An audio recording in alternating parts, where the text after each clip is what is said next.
से मैं कुछ आपको और समझाना चाहता हूं जो आपकी लाइफ को चेंज कर सकता है, इसीलिए ध्यान से सुने। बाइबल बताती है एलियाजर अपने हाथ में बैंगल्स लेकर, और जब वो गांव में पहुंचा तो उसने वहां पर दुआ की थी कि प्रभु, जो लड़की आप चाहते हो, जिसकी शादी इसहाक के हो, वही लड़की प्रभु जी मुझे मिले। और आप अद्भुत तरीके से जानते हो कि उसे रेबेका मिली। और आपने वचन में ये चिन्ह जरूर पढ़ा होगा कि उसने प्रभु से कहा था, प्रभु, जो भी लड़की आपने मेरे स्वामी के बेटे इसहाक के लिए रखी है, वह खुद आए और कहे, क्या मैं तेरे ऊंटों को पानी पिलाऊं? और आप सभी जानते हैं कि रेबेका ने सबसे पहले पानी पिलाया एलियाजर को, और उसके बाद उसने कहा, क्या मैं तेरे ऊंटों को पानी पिलाऊं? मैं आपसे पूछना चाहता हूं, क्यों एक व्यक्ति ने किसी को खोजने से पहले यह चिन्ह रखा कि वो व्यक्ति मेरे ऊंटों को पानी पिलाए? क्या आप इस बात को जानते हो? एलियाजर खुदा से क्या कह रहा था? प्रभु, इसहाक के लिए एक ऐसी लड़की दे जो हार्डवर्क करती हो। ऊंटों को पानी पिलाना एक गिलास देने के समान नहीं है। जब आपके घर में कोई गेस्ट आता है तो आप कांच के गिलास में पानी भर के उनके सामने रख देते हैं, लेकिन ऊंट के लिए उतना पानी तो शायद कुछ भी नहीं है। ऊंट इतने लीटर्स पानी पीता है क्योंकि वो एक अकेला जानवर है जो सबसे अधिक पानी पीता है। और जब वो कहता है कि प्रभु उसके लिए लड़की दे, इसहाक के लिए, तब वो एक साइन रखता है कि वो लड़की हार्ड वर्कर हो।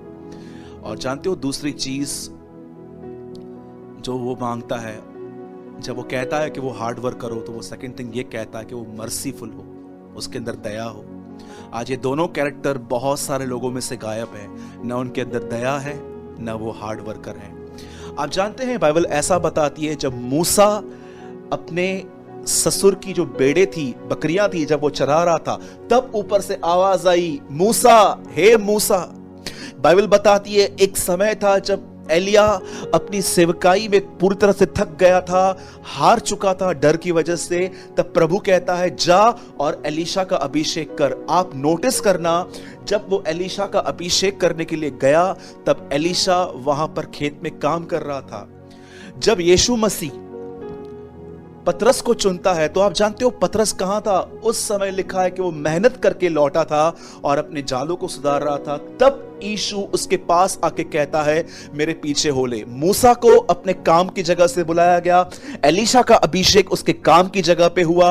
यहां तक कि आप अगर आराम से पढ़ेंगे बाइबल के अंदर, जब परमेश्वर ने आदम को बनाया तो लिखा है कि प्रभु ने उसे आदम को उसने अदन के भाग में रख दिया और कहा, इसमें काम कर।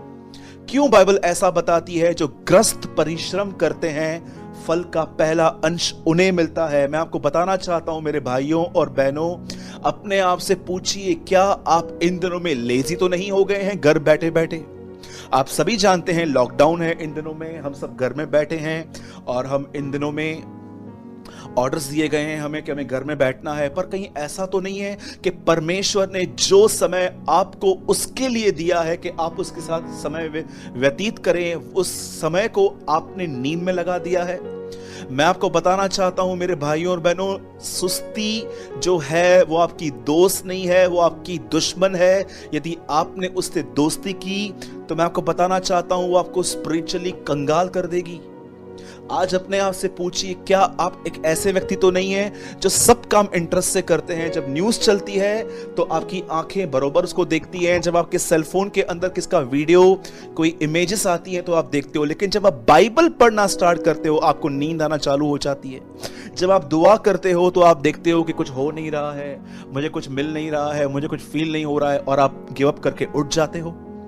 मेरे भाइयों और बहनों, मैं आपको बताना चाहता हूं सुस्ती कैसे एक इंसान में आती है। सबसे पहले सुस्ती उस आदमी में आती है जिसने अपने लाइफ के अंदर बहुत सारे काम दूसरों पे डाल दिए हैं। कई लोग आप देखते रहेंगे वो इतने सुस्त होते हैं कि अगर वो रात को बेड पे आ जाएंगे और देखेंगे कि फैन बंद है तो वो किसी और के रूम को चिल्ला के कहेंगे, मम्मी पापा आप बाहर आइए, और जैसे वो आएंगे और कहेंगे बटन चालू करो।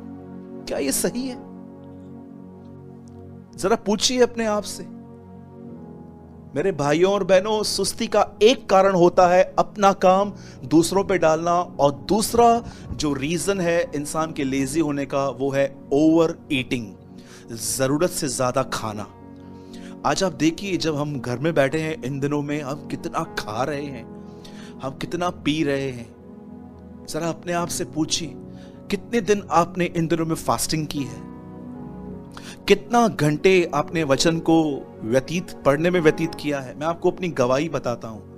मैं जानता हूं आप में से बहुत सारे लोग इस बात पर बिलीव नहीं करेंगे, लेकिन मैं एक परमेश्वर का दास होने के नाते मैं आपको सत्य कहता हूं। जब मैं मसीह में आया तो मैं जॉब करता था, और उस समय किसी कारण मेरी जॉब चली गई, क्योंकि मैंने अपने जॉब में एक काम जो परमेश्वर के खिलाफ था, मैंने कहा मैं नहीं करूँगा, और मेरी जॉब चली गई। और जॉब छोड़ने के बाद मैं 2.5 साल घर पे बैठा था, मुझे कोई जॉब नहीं थी। आज प्रभु के अनुग्रह से मेरा एक छोटा सा काम है जिससे मैं अपने परिवार का गुजर बसर करता हूँ, अपने डैड के साथ, अपने पिताजी के साथ काम करके।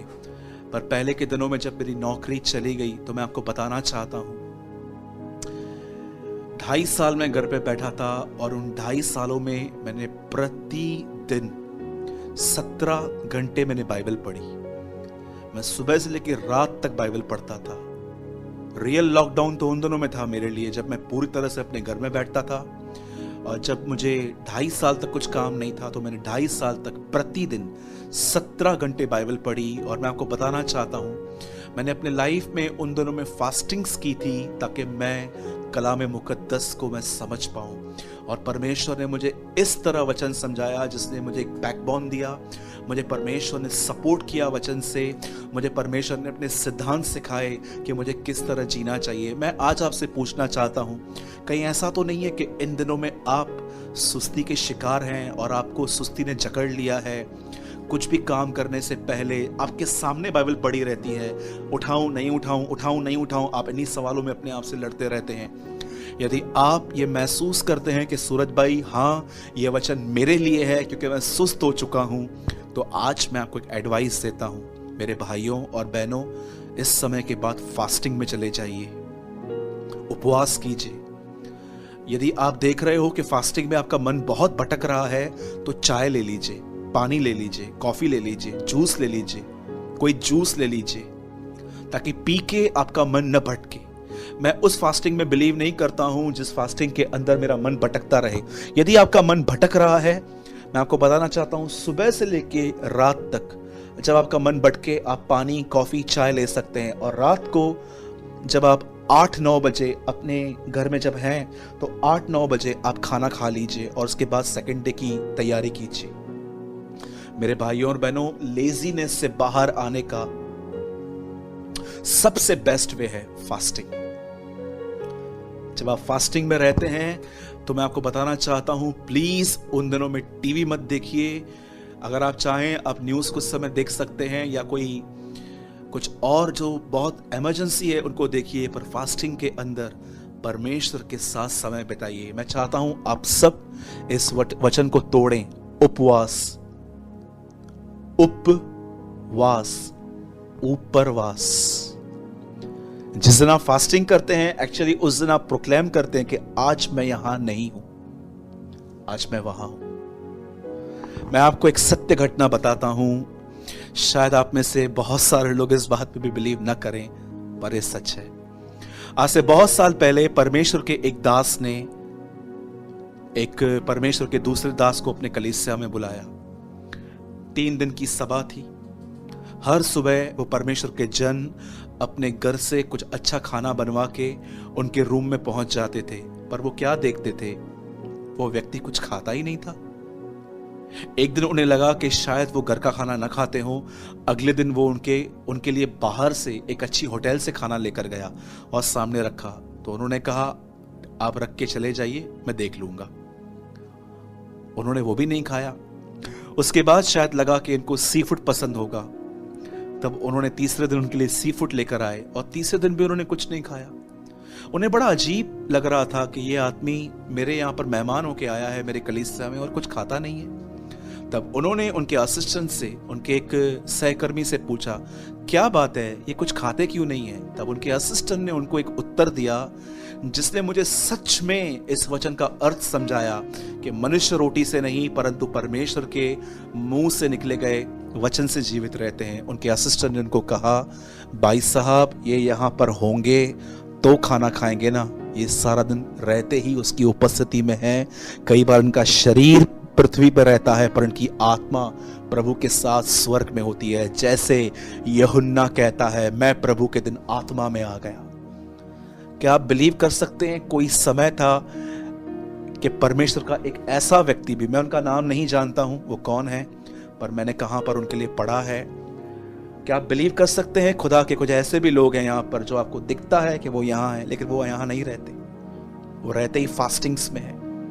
मेरे भाइयों और बहनों, मैं आपको कहना चाहता हूँ, फास्टिंग कीजिए। लेजीनेस से बाहर आने के बाद जरा सोचिए, ये कोई छोटी बात नहीं है कि आपको बाइबल पढ़ते समय नींद आ रही है, प्रार्थना करते समय नींद आ रही है। कुछ लोग ऐसे होते हैं, चर्च जाते नहीं है, वो अपने आप को ले जाते हैं अपने आप को गले से पकड़ के कि नहीं आज मुझे जाना ही है, अदरवाइज पास्टर मुझसे पूछेगा कि तुम लोग क्यों नहीं आए थे। कितनी लेजीनेस है, कितनी ड्राइनेस है ये। प्लीज ध्यान दीजिए, कहीं आपका बगीचा जंगल न बन जाए।